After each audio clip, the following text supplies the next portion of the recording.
Welcome to this session on the future of flex space, brought to you in association with Yardi. I'm Paul Unger, editor of PlaceTech. I'm joined today by Justin Harley, Regional Director for UK and Ireland for flex space at Yardi. Welcome, Justin. Hello. Obviously, we've seen a huge year of change across all sectors, including workspace over the last 12 months. You work with lots of operators. What are they asking for today? Many of them have a nice revenue stream from voice revenue.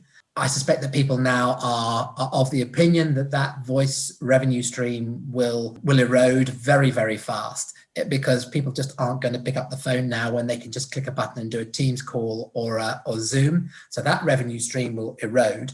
I think the opportunity, though, and I think what people are thinking about is, how can I provide a better experience around the bandwidth, the Wi-Fi?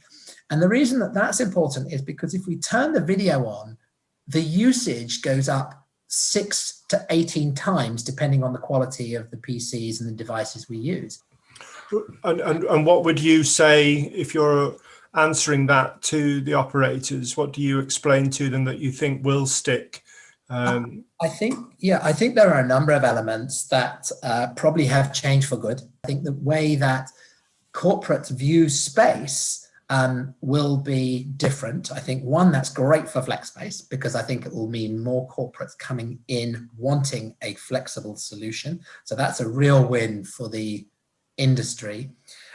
But two, how can you accommodate those flex spaces in terms of a more flexible offering, where they may want more people using the space, but their space may be a little bit more of a drop-in meeting room type space. So I think they're two big areas that I think will probably change for good. And do you see that the long-term trend being a rise in flex space as a proportion of the office market? According to people like Instant Offices, 6% of the London market is now flex space. That trend was already happening. I just see it accelerating. But in our in Yardi's core business, where we provide many tools to commercial real estate, what we're seeing is more and more commercial office providers looking at a flexible offering as part of their solution. So, if you take land securities, you almost have a choice of what you want. So you can have an element of flexibility, and as you go up, you can have less flexibility, but longer term contracts. The other thing that we see is that there is now a plethora of contractors and businesses looking to approach commercial real estate owners to advise and guide them on running flex space as part of their portfolio. So that's something we see an awful lot of too.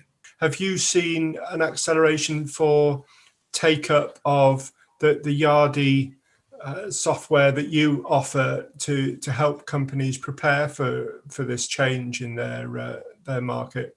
So if you look at the world of build to rent and residential, there has been a rapid adoption of technology, and that's partly because communication with residents has become more important than anything before.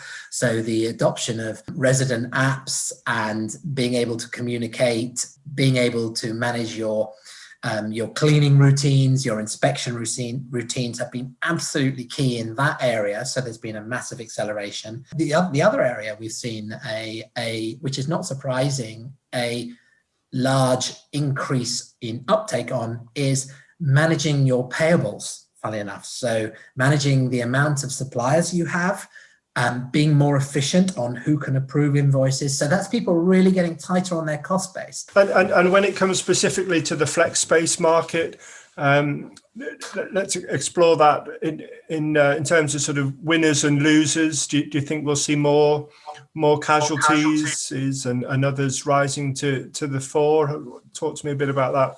I think what I can relate to is 2008, what we saw in 2008. Now, this is very different because this went off a cliff immediately, rather than maybe just gradually being hard for a long time.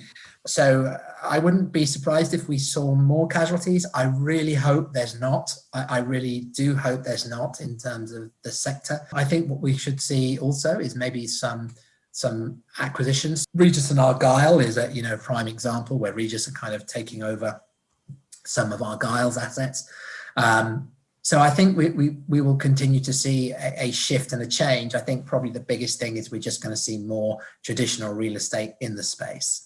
Yeah, absolutely. And we've also seen the demise of some flex space operators as things have heated up. We've seen Notel file for bankruptcy.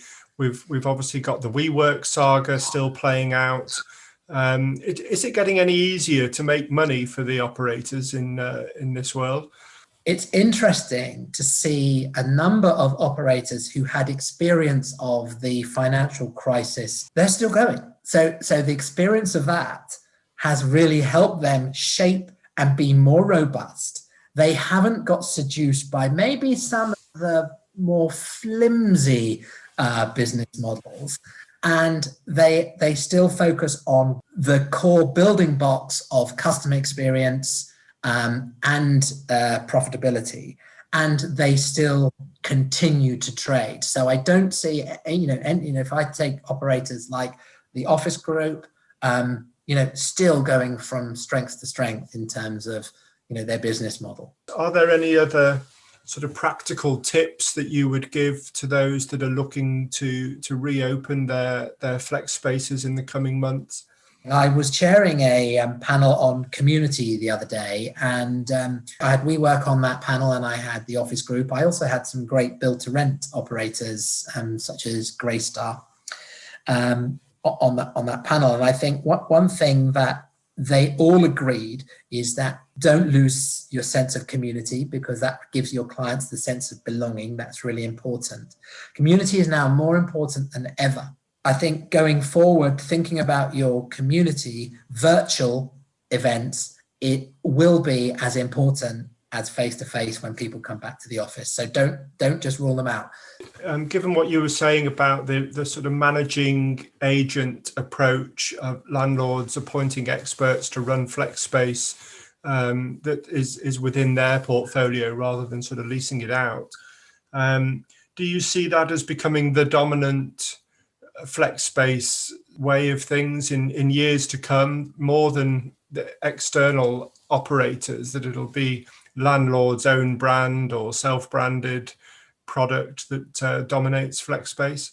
I think that increasingly we'll see a big increase in the ownership model, where the management agreements will come into their own will be for expanding portfolios. So, for example, if you can't identify obviously ownership is a slower process in terms of the transaction is a much slower process.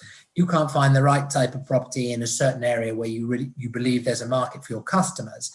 Clearly, management agreements become a simpler way to expand your network of properties. So I think the underlying trend will be towards ownership, but management agreements will continue to expand just because of that reason. It becomes simpler to do. It becomes easier to expand your portfolio of properties faster. And the last thing I would say is that I think the important thing is, if you're in flex space and you're running flex space, is keep positive.